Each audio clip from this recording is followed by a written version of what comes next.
Yeah, Fritzy. Our friend Rich Eisen just called in, wanted to weigh in on Sam Darnold and your take on his not throwing at the combine. Okay, Rich Eisen, NFL Network host and host of the Rich Eisen Show. Hi, Rich.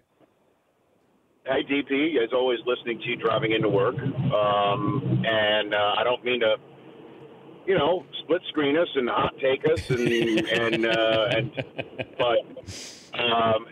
this is fully,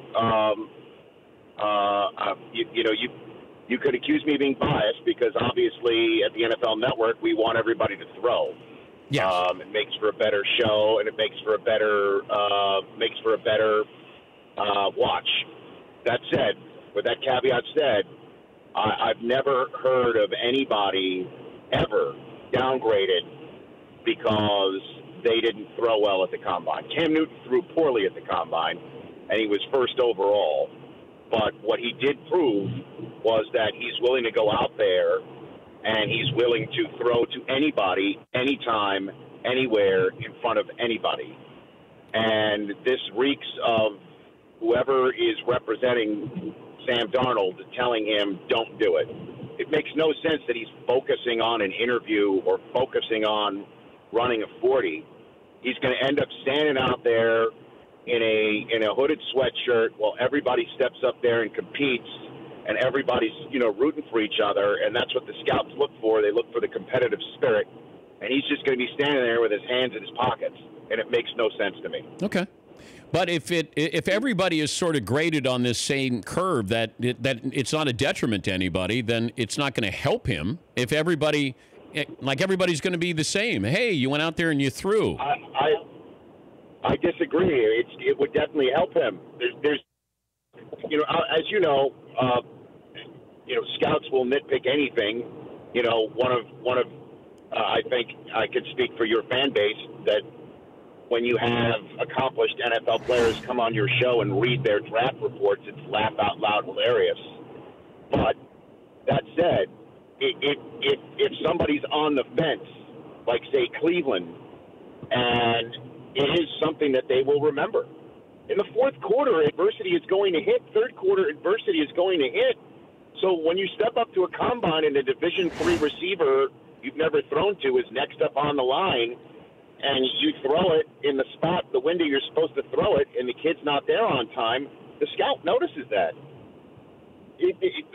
Somebody never throwing makes no sense to me. It never does.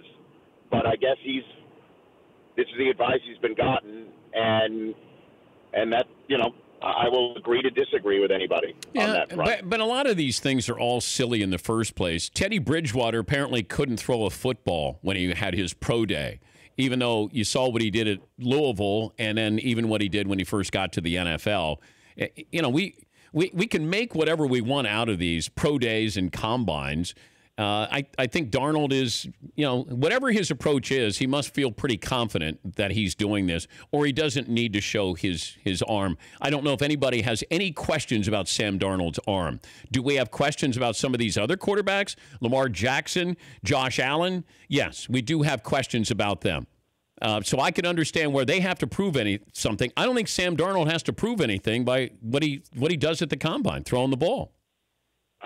Well, I like I said, I will agree to disagree, okay. And you can accuse me of again being disappointed because we want at the NFL Network somebody of his stature, maybe being first overall, to throw and just get out there and wing it. And I think I speak for everybody in the scouting and NFL community when they say, look, they don't have to be there either. Technically, I mean, they could just view tape and have you in personally also. But everybody's there because it is something that the NFL has decided and the scouting community and everybody in the front office decided is the most important thing.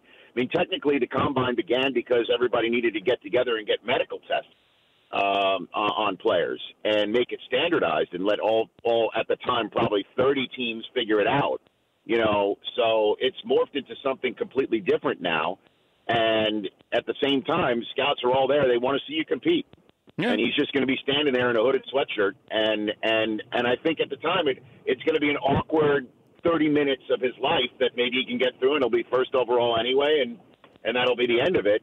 but it's entirely possible that when push comes to shove, he won't be first overall because, the team that, like Cleveland, might sit there and think, well, Josh Allen competed, Rosen competed, or guess what? Maybe we can get Darnold at fourth. Let's go get Barkley. I mean, it's entirely possible that does happen. Thank you, Rich. More from Rich coming up on the Rich Eisen Show at noon Eastern. That'll be on DirecTV, Audience Channel 239. For more Dan Patrick Show, tune to Audience Channel 239 on DirecTV or download the Dan Patrick Show app.